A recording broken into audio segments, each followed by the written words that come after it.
When you think of Marvel's most dangerous heroes, who comes to mind? The Hulk? Maybe Wolverine? Or even the Scarlet Witch? But what if I told you the most dangerous hero of them all is none other than your friendly neighborhood Spider-Man? I know, it sounds crazy. We're talking about the guy who cracks jokes while stopping purse snatchers, the ultimate underdog. But if you dig a little deeper into his powers, his intellect, and his potential, a much scarier picture starts to form. Today we're going to unravel why Peter Parker, beneath that quippy, relatable exterior, has the capacity to be Marvel's greatest threat. Let's start with the obvious. His powers. Superhuman strength, agility, reflexes, and that famous spider sense. We've seen him lift cars, dodge bullets with his eyes closed, and go toe-to-toe with some of the heaviest hitters in the universe. His strength is often downplayed, but he's been shown lifting well over 10 tons, sometimes much more under duress. He pulls his punches constantly. He has to.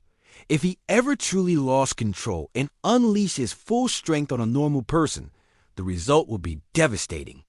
Think about it. A single full-force punch from Spider-Man could be lethal. He lives in a constant state of self-restraint, a razor's edge between being a hero and a monster. But it's his spider sense that truly elevates his danger level.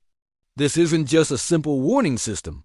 It's a precognitive ability that gives him a crucial edge in any fight. It allows him to react to threats before they even happen. Combine this with his superhuman speed and reflexes, and he becomes almost untouchable. He can dance through a hail of gunfire without a scratch. He can anticipate an opponent's every move. This makes him incredibly difficult to defeat, even for characters who are technically more powerful. It's a perfect defensive and offensive tool rolled into one, a constant stream of information about his immediate future. What happens if that sense is ever corrupted, or if he decides to use it for selfish reasons?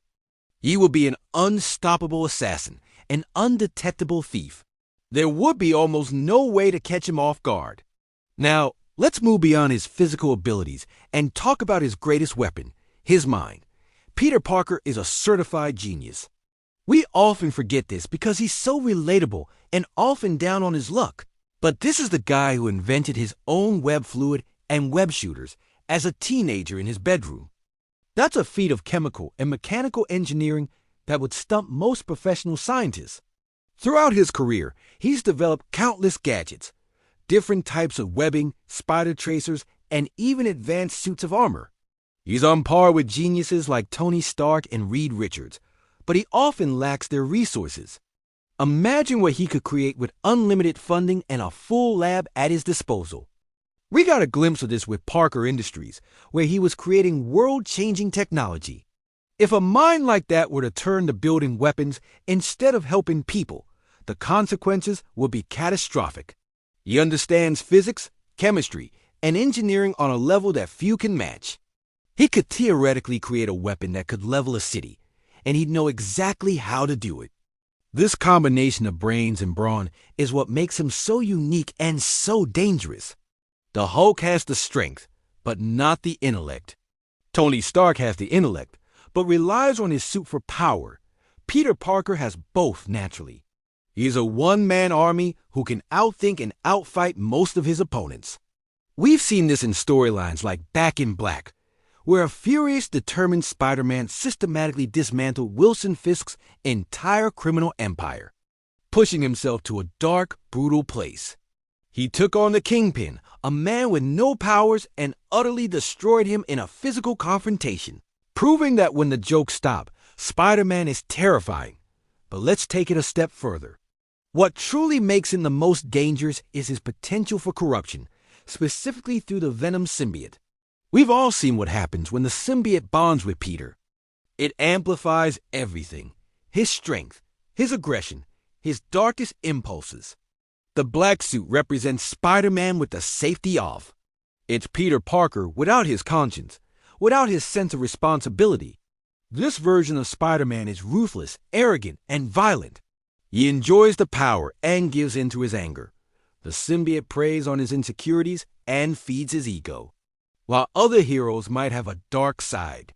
Spider-Man's is literally a living costume that brings out the absolute worst in him, making him more powerful and more unstable at the same time. The fact that he was strong enough to reject it speaks volumes about his character, but it also shows us the monster that's always lurking, just one bad day away. And speaking of bad days, that's the final, most crucial piece of the puzzle. Spider-Man's entire heroic identity is built on a foundation of guilt and tragedy, the death of his Uncle Ben. His mantra, "With great power comes great responsibility," is what keeps him on the straight and narrow. But what if that foundation cracked? What if he lost someone else he loved, like Mary Jane or Aunt May? We've seen glimpses of it. When Aunt May was shot, he went on a warpath. He nearly killed the Kingpin. This shows how close to the edge he truly is. Unlike heroes like Captain America, whose moral compass is almost unbreakable, Peter's is constantly being tested by tragedy. His greatest strength, his humanity and his love for others, is also his greatest vulnerability. If a villain were smart enough to exploit that, to push him over the edge by taking away everyone he cares about, the friendly neighborhood hero could easily become a global threat. A Spider-Man with no one left to protect, with nothing left to lose. And who decides that responsibility means eliminating threats permanently? That's a truly scary thought. He would use his genius intellect, his incredible powers, and his intimate knowledge of the hero community to become its most effective enemy. So while he spends his days saving cats from trees and stopping bank robbers, don't ever underestimate the power simmering just beneath the surface. Spider-Man isn't just a hero. He's a walking, talking, web-swinging powder keg. His strength, his genius, his spider sense, and his deep capacity for rage and grief make him, without a doubt, the most dangerous hero in the Marvel Universe. He's the one hero who has to constantly hold himself back because he knows better than anyone the damage he could do if he ever let go. What do you think? Is Spider-Man Marvel's most dangerous hero, or is there someone else you think is a bigger threat? Let me know down in the comments. Thanks for watching, and if you enjoyed this deep dive, make sure to hit that subscribe button for more content. See you next time.